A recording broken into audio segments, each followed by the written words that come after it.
Hispanofilia e hispanofobia son dos categorías a menudo empleadas para referirse al destino, justo o no, de la caída en desgracia de la hispanidad en su relevancia geopolítica. Grandes autores como la profesora Elvira Roca Barea han llamado la atención y a muchos como a mí nos han despertado la sensibilidad acerca de la enorme relevancia que tuvo la leyenda negra en cuanto herramienta psicológica para el debilitamiento, la desestructuración y la caída en desgracia del viejo imperio hispánico, que ha sido omitido en los relatos modernos historiográficos para gran vergüenza de los escolares y que quita de la atención a los propios españoles de la gigantesca magnitud solar de su propia procedencia imperial.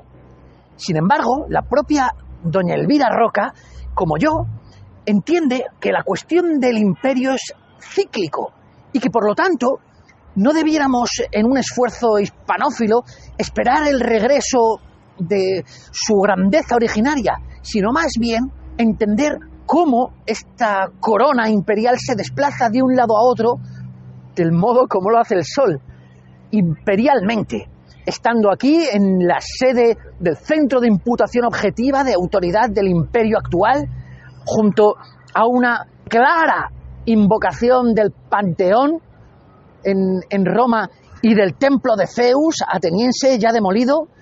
Me propongo investigar la naturaleza real del imperio, su vocación irradiadora y su fundamentación moral y la búsqueda de su legitimidad política.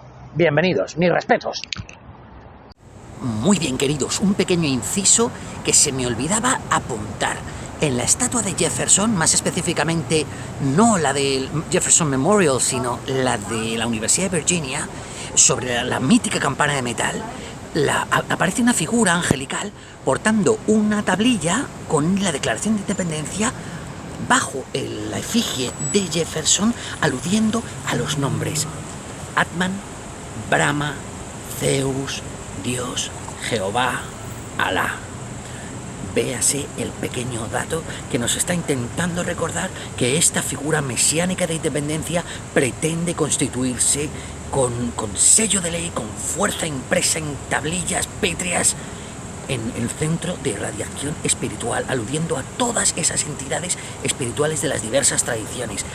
Diversas tradiciones, véase, unificación en un solo tronco radial de tipo axial de todas las culturas confluyentes en el mismo imperio. Vamos a ver qué pasa aquí.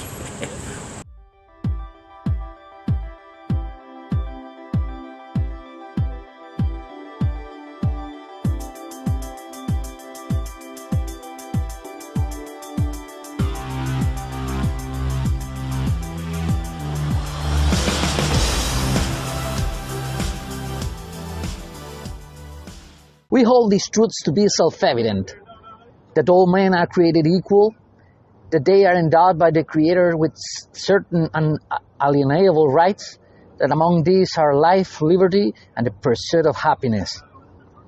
Véase, sostenemos ser estas verdades autoevidentes, que todos los hombres han sido creados iguales, que son acreedores merced a su Creador a ciertos derechos inalienables, que entre estos están la vida, la libertad y la búsqueda legítima de la felicidad. Es difícil hacer un esfuerzo de autocrítica de la hispanidad o mencionar lo anterior sin que de repente, de la nada, resuene una voz gritando ¡Leyenda negra! Pues bien, no soy un detractor de la leyenda negra. La leyenda negra existió, todavía tiene su continuación, tuvo un efecto de guerra psicológica muy potente, lo sabemos, pero no es la única causa de la degradación, entropía y natural declive de la hispanidad en cuanto detentadora del imperio del mundo. Soy un enamorado de la hispanidad. Yo mismo incorporo la hispanidad en varios extremos porque parte de mi sangre proviene de México y siempre he considerado México lo mejor de la hispanidad, igual de español, de España, que en la propia Iberia. Es más, amplificada de sus efectos, proveniente de una época muchísimo más gloriosa y luminosa. Si bien, me duele en el alma su clasismo. Me dolió profundamente comprobar en mis viajes la profunda segregación étnica que existe en el contexto de la propia Ciudad de México, como sucede en el resto de la hispanidad. La manera como se va estratificando por razón de la raza las posiciones de relevancia social, del modo como se hicieron aquellas listas de hasta 30 tipos de mestizos por razón de la pureza de la sangre. Toda esa etnofobia tan típicamente hispánica que no encuentro cuando viajo por Europa. Esto es exacto. En Europa, más específicamente en Alemania, que fue donde más se me trató así, por así decirlo, hay mucho racismo. En España y la hispanidad no hay racismo. Eso es exacto. En Alemania sí. En la hispanidad hay etnofobia, que es distinto. Como dice la palabra, es algo más subconsciente, es algo más compulsivo y tiene que ver con una especie de irracional acto de acrimonia y rechazo. ¡Hostia, el negro! Se niegue o no. En Alemania no hay nada de eso. De hecho, son países mucho más integrativos de las diferencias raciales que la hispanidad. Lo que sí hay es racismo, en un sentido etológico, étnico, es decir, distinción racional por razón de la raza. Y yo mismo, que soy un estudioso de las morfologías, de las determinaciones étnicas de la cultura, de cómo la cultura está enraizada en cuestiones raciales y étnicas, sin ninguna aprensión. Yo soy un enamorado de todas las razas en su hermosa y policromática fisionomía, naturaleza, composición. Y me he referido siempre a la obra de los clásicos, de Hesíodo, de las obras genesíacas del mundo, como el Génesis cristiano, el Mahabharat, en fin, el Tao Te Ching, para explicar, según mi criterio, como haré en otro vídeo específico, cómo las razas fueron emergiendo como verdaderos emanaciones de los ángulos de las eras del mundo. Como las distintas razas evidencian un proceso distinto de la luz del cosmos y son ángulos distintos de la humanidad, por así decirlo, y que toda ella, en toda su sagrada ciclicidad, compone el animal humano. Pero esto no obsta a que cada una de ellas observe su propia etología, también su propia etiología, conforme a sus propias características. Bueno, dicho esto, ¿de acuerdo? Me dolió mucho ver ese clasismo. Yo conozco muy bien el mercado laboral español. Encima poseo el furor millennial, es decir, esa sensación de promesa incumplida, de que nos íbamos a comer el mundo y darme el sopapo contra la realidad de la pasividad, la falta de meritocracia y en general el defecto de la enorme burocratización, la juridificación y sobre todo del carácter autoritario hispánico. En esa especie de postración ante la fuerza que se ha dado que en sede de los ministerios, tan pronto se acerca el subdirector general, todo el mundo se pone nervioso y dice: ¡ay, que viene el subdirector general! ¡Ay, el subdirector general! Con el permiso de usía. Por supuesto, señor subdirector general. Yo me alisté al ejército y pude comprobar que en sede del ejército español sucede ese mismo tipo de adulación y carácter servil autoritario. Es algo muy, muy intrincado más enraizado en nuestra configuración cultural, a diferencia de otras sociedades que son muchísimo más transversales. Una de las diferencias claras entre el desbalance del conflicto árabe-israelí consiste precisamente en eso, en la preponderancia transversal de las formaciones de las unidades militares israelíes, que permiten muchísima más descentralización y mayor eficacia, confiriendo muchísima más prevalencia al individuo y no tanto a la casta, a la raza, a la distinción, a la dignidad y a todo eso que ha dado lugar esta gran cultura terrateniente y caciquista española. Hay que hacer un esfuerzo de autocrítica. Por más que seamos unos enamorados de la hispanidad, como yo mismo, que no reniego de mi etnia, haría muy mal en renegar, porque os aseguro que aquí en sede de Estados Unidos nadie olvida mi etnia y todo el mundo me recuerda muy rapidito, que soy español. Es curioso que todo el mundo me recuerda que soy español en todas partes, salvo en un lugar. ¿Sabéis dónde? En España, donde desde que soy bien niño, percibidos de ¿cómo decirlo?, de mi cromatismo un tanto distinto desde bien niño, en todos los ámbitos, el académico, el laboral, el profesional, el ocioso, cualquiera, todo el mundo me ha recordado siempre: tú no eres del todo español, ¿no? Todo el mundo me lo ha recordado invariablemente. Cuando digo que en mi sangre hay parte de México, rápido se me dice: ya decíamos que no eras del todo español. Para que se vea la hispanidad, para que se vea cómo opera. Dicho esta pequeña introducción de tipo sociológica y también autobiográfica, quisiera recordar algo respecto de la naturaleza de los imperios. Me encuentro en el Jefferson Memorial, que es un monumento a la figura del redactor de la Constitución, de la Declaración de Independencia, y uno de los grandes padres de la patria, de los 7. Véase esta numerología espiritual respecto de la entrada del orden y el equilibrio en el mundo. Recordemos que 7 es el número de Venus y el 7 es el número de la justicia, la ley del amor, la ley de la civilización. No es extraño que sean 7 impar espiritual, padres de la patria, J. Hamilton, Adam, Jefferson, etcétera, etcétera. En este templo, porque es un templo, así rezuma su mármol, su estructura, las exhortaciones a comportarse con solemnidad y respeto, se ha replicado la estructura del panteón, los dioses, los 7 olímpicos y los 7 padres de la patria. Hay evidentemente una clara resonancia con la estructura orgánica de las configuraciones exotéricas paganas, que intentaba hacer un rescate empleando una estructura exactamente equivalente a la de los 7 planetas, los 7 dioses olímpicos, los 7 padres de la patria, para que este panteón se constituyera, como lo fue el de Roma, en un centro de emanación axial de tipo imperial. Al cabo de 30 años, la guerra homónima, la guerra de los 30 años, puso fin a la hegemonía imperial hispánica en el mundo, dando por resultado, al cabo de un conflicto furibundo de religión, muchas veces fratricida, puso fin a la hegemonía hispánica y colocó en el trono de la hegemonía al reino de Francia.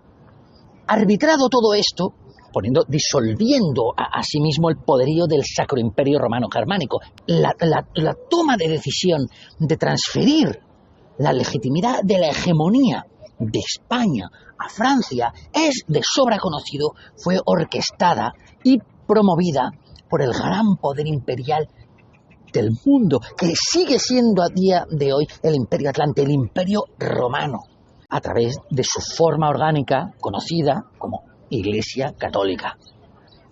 Este disfavor, esta decisión de transferir el favor imperial de España a Francia, no es nada nuevo. Hay una orquestación para ir transfiriendo la hegemonía imperial, por ejemplo, el trono atlante, el trono del centro del mundo, de una nación a otra. Sabemos perfectamente, y lo sé personalmente por mi querido amigo y maestro Gonzalo Rodríguez García, entre muchas de sus obras están las de Hispanofilia, donde da buena cuenta de la naturaleza y constitución de los imperios como un conglomerado supranacional vertebrado a partir de un eje, es decir, que replica la estructura cosmogónica, la estructura del cosmos. Esa es la función genuina del imperio, replicar el cosmos, ser una imagen del cielo sobre la tierra y reproducir orgánicamente a través de sus estructuras, también de sus luminarias, 7 en nuestro sistema solar, 7 fundadores, etcétera. ¿De acuerdo? Ese trono imperial fue transferido hacia Francia. Y recuerdo ahora, a esta sazón, que en el curso de mis estudios superiores, del máster de Relaciones Internacionales, toda la escuela de Relaciones Internacionales se forma a partir de la Paz de Westfalia que puso fin a la Guerra de los 30 años, entendiéndose que solo puede hablarse de teoría de las relaciones internacionales, es decir, extraimperiales, a raíz de esa paz que proporcionó el llamado equilibrio europeo entre las monarquías, equilibrio de poder y la famosa escuela realista de las relaciones internacionales, basada en juegos de estrategia, teoría de juegos y en un balance de acciones de suma cero. Y en suma a toda esa teoría que rescata la arcana imperii maquiaveliana, etc. Habla tiempo de hablar de teoría de las relaciones internacionales si os gusta, que es mi especialidad dogmática. Pues bien, el único trono que se alzó con vocación imperial, una vocación imperial, Elvira Roca ya nos ha advertido que en realidad no lo era stricto sensu, pero que se proclamó serlo, fue el imperio francés napoleónico, del nuevo Apolo. El nuevo Apolo, Napoleón, el nuevo Sol, erguido como nueva propuesta imperial, que pronto dio lugar a una sucesión en favor de las nuevas repúblicas protestantes. Hemos de recordar que la Guerra de los 30 años, entre otras cosas, hizo una transferencia de poder en favor de la incipiente nueva cultura, que estaría adaptada para las nuevas edades del Sol, llamada protestantismo. Esto, al margen de toda la retahíla calvinista, luterana y todo lo que podemos extraer bueno y malo, es exacto, estaba adaptado mucho más a los tiempos que estaban por venir. De ahí que, con ese breve episodio pseudo-imperial francés, se transfiriera pronto el poder imperial a la Commonwealth británica, que fraguaría imperialmente, ya sabes, véase todos esos paralelismos que hay con el Vaticano en la City de Londres, que pronto daría lugar, previa declaración triunfal de la diosa libertad, del ángel de la independencia, a la consagración del nuevo imperio solar sobre la Tierra. Aquí, presente, un imperio, es decir, la idea de que la justicia, del modo como lo hizo la creación, y la civilidad, y la moral, y el heroísmo, funcionan del mismo modo como los rayos del sol, atómicamente, con el poder de atón del sol, e irradian hacia la periferia. Ese es el imperio, la idea que como una montaña, distribuido jerárquicamente, pero también transversalmente en un sentido radial, se puede disponer un nuevo centro del mundo, un nuevo panteón que por irradiación transmite hacia la periferia la luz de su propio contenido. Si nos acercáramos a este panteón, está inscrita en piedra en torno a la figura fundacional, y, por así decirlo, creo que mercurial, de muchos de los dioses, está con una efigie muy mercurial, la de Thomas Jefferson, y está escrita: he jurado sobre el trono del Dios eterno animadversión a todos aquellos que se alcen en tiranos de la mente del hombre. Un sagrado principio, una constitución, una declaración de principio que consiste en entender que hay unos derechos inalienables otorgados directamente con el Creador. Hablé hace poco, desatando ciertos resquemores, hiriendo ciertas sensibilidades de esa noción protestante de conexión directa con el Creador, de la que hace gala aquí Thomas Jefferson en este documento fundacional. Y de otro lado, el Lincoln Memorial, es ese monumento a Lincoln impresionante que replica en su templo la figura del templo de Zeus, Dios, Júpiter, en Olimpia, subido sobre su trono de potestad olímpica. Abraham Lincoln observa el obelisco como gran icono de la unidad espiritual, como gran centro, eje de la misma rueda cósmica que comunica con todas las naciones de su alrededor a través de una irradiación lumínica de tipo estrictamente solar. España tuvo esa condición, ya sabemos que instauró virreinatos en vez de colonias, en esa voluntad de vertebrar algo que uniera en hermandad a todas esas poblaciones. Fue la ostentadora del trono imperio sacro del mundo. Pero ahora, adaptados a los tiempos modernos, sin nostalgias hispanofílicas, sin excusas basadas en cierto complot de tipo político, psicológico, de cierta leyenda negra que nos privó de lo que a todas luces legítimamente habíamos venido ostentando, etc.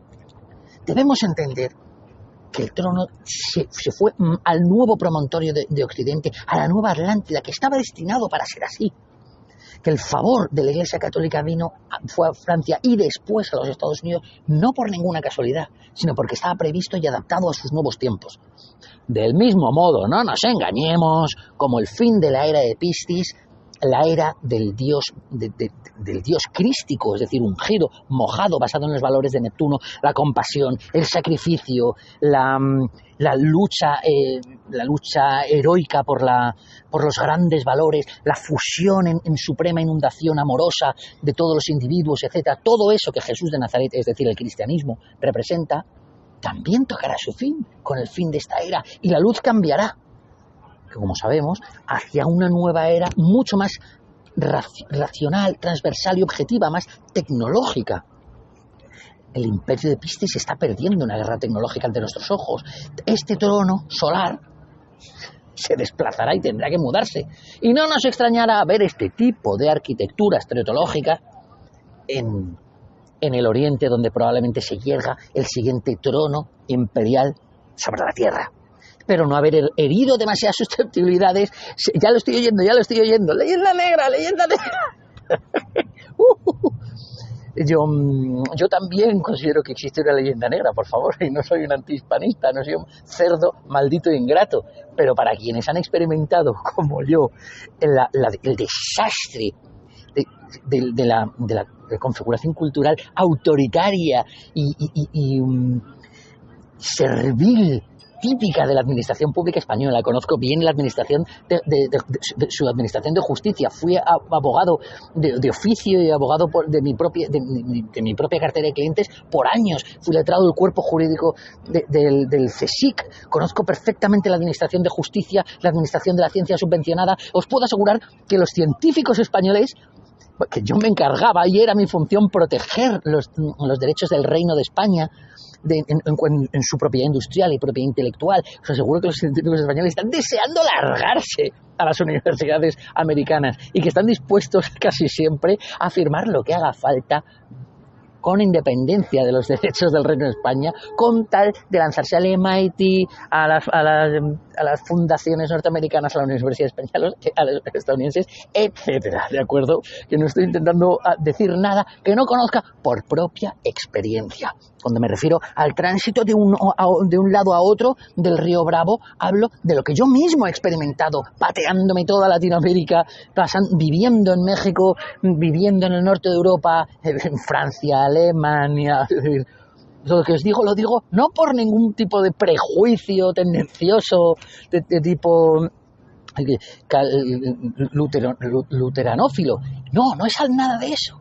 Lo digo gracias a mi propia experiencia y creo que con los derechos que da el suplicio de haber nacido en la generación millennial, que ya sabéis, nos caracterizamos por ese Plutón en Escorpio, por esa idea de acabar con todo a lo Joker, en el sentido de haber experimentado la decadencia, el deceso de los utópicos ideales de la generación anterior, ¿no? Estos de invierte, busca una carrera, un trabajo y todo irá como una seda. Espero que estéis fenomenal. Mis respetos, querido patrocinador Fernando MZG. Recuerda que te love you. Nos veremos muy pronto, super sapientes.